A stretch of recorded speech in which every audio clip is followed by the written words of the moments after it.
पैर हाथ में झुनझुनी होना, पैर हाथ में झुनझुनी होना किस विटामिन के कमी के कारण से पैर हाथ में झुनझुनी होती है?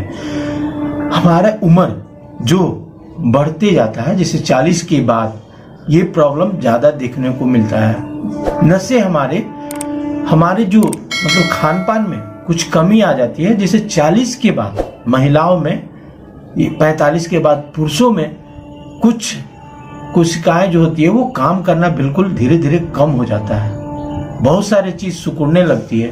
तो ऐसे में पैर हाथ में झुनझुनी होना या नसों का टाइट होना बिल्कुल स्वाभाविक है, और पैर हाथ की झुनझुनी होना ये बहुत अच्छा नहीं है।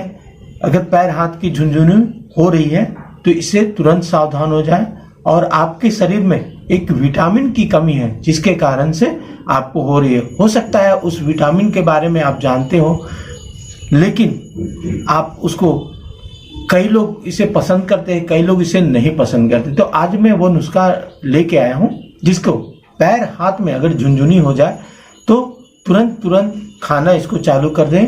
देखिए कुछ ही दिनों में ऐसे पैर हाथ में झुनझुनी होना ये खून की कमी के कारण भी होती है। खून, शरीर में अगर खून की कमी हो जाती है तो चेहरे जो होते हैं ना हल्का पीले पड़ने लगते हैं। खून की कमी को दूर करने के लिए आप बहुत सारी चीज, या अगले वीडियो में बताऊंगा, चुप बिल्कुल खून ऐसा बन जाएगा जो गिलास के जैसा जो पानी पीते हैं वो पानी नहीं है, वो बिल्कुल खून होगा जो आपके शरीर में आया। तो खून की कमी के कारण भी पैरों में झुनझुनी होती है। पैरों में झुनझुनी या हाथ में झुनझुनी कभी कभी ये होता है, जैसे मान लें हम कहीं बैठ गए या बस में, तो बस का सफर 2.5 घंटा 2 घंटा है, तो एक ही दिशा में बैठे रहना से भी नस दब जाते हैं और वहां संचालन नहीं होता है, तो वहां झुनझुनी का असर होने लगता है। इसके कारण से भी झुनझुनी होता है। अगर ये कारण नहीं है और आपको झुनझुनी हो जा रही है पैर में या हाथ में, कभी कभी मेरे पास एक पेशेंट ऐसा आया था जिसके यहाँ से लेके यहाँ हाथ में झुनझुनी होते हैं और उंगली जो होता है ना ये टाइट हो जाती है, वो हिल नहीं पा रहा है, ऐसे से हिल नहीं पा रहा है। तो मैंने उसको नुस्खा बताया, वो कुछ दिन किया तो उसी ने रिजल्ट बताया कि बहुत ही अच्छा है, और मैं दवा का सेवन कर रहा था लेकिन उतना ज्यादा फायदा नहीं मिला जिसके कारण से ये फायदा मिला। तो उस कमी को, उस विटामिन को कैसे हम दूर करें? तो इस कमी को दूर करने के लिए आपके शरीर में एक केमिकल होती है जिसका नाम है B6 की कमी के कारण से आपके शरीर में झुनझुनी उत्पन्न होनी। तो B6 जो है उसे हम कैसे पूरा करें? तो B6 को पूरा करने के लिए हमारे शरीर को सबसे ज्यादा, वो किसी टैबलेट के द्वारा अगर लेते हैं तो ज्यादा फायदा नहीं करता है। हाँ, नेचुरल तरीके से आप लें, आपके घर में ही उपजता है ये चीज। अगर कहीं भी बरामदे में या गमले में इसे लगा लेंगे तो बहुत ही आसानी से उग जाता है। हमारे देश में, बिहार के देश में इसे सेम के नाम से जाना जाता है। सेम, कुछ लोग गैंचिया सेम बोलते हैं, कुछ लोग हरे वाले सेम बोलते हैं, छोटे आकार के सेम होते हैं। तो इनमें भरपूर मात्रा में विटामिन 6 पाया जाता है। तो इस चीज को जरूर इस्तेमाल करें, चोखे के रूप में इस्तेमाल करें, सब्जी के रूप में इस्तेमाल करें।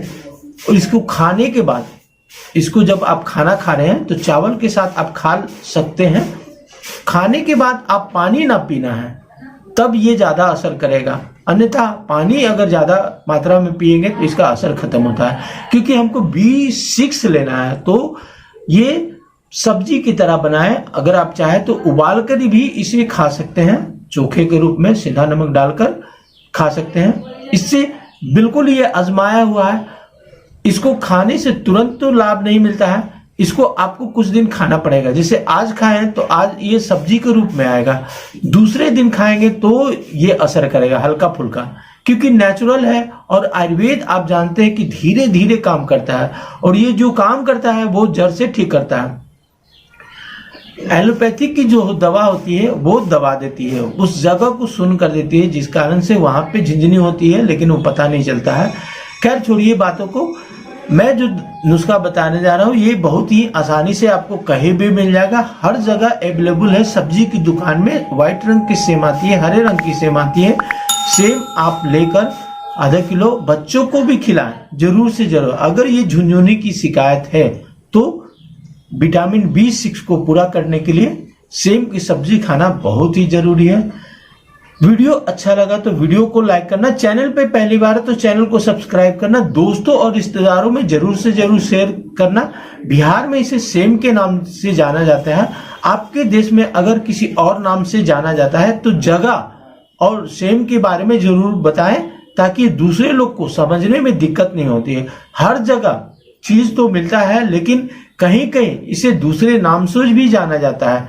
तो आप इसको, जैसे हमारे बिहार में सजना को लोग सजना ही बोलते हैं, लंबे लंबे छोटे आकार में जो होता है ना, सजना बोलते हैं। और कलकत्ता साज में उसको मूंगना बोलते हैं। और बहुत सारे जगह में कहीं के उसे लकड़ी के आकार में भी बोला जाता है। तो ऐसे कई शहर हो जो समानता एक होता है, उसके नाम बहुत अनेक होते हैं।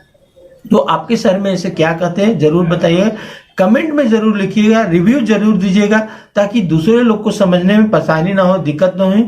फिर मिलेंगे एक नए वीडियो के, तब तक लिए मस्त रहें, स्वस्थ रहें।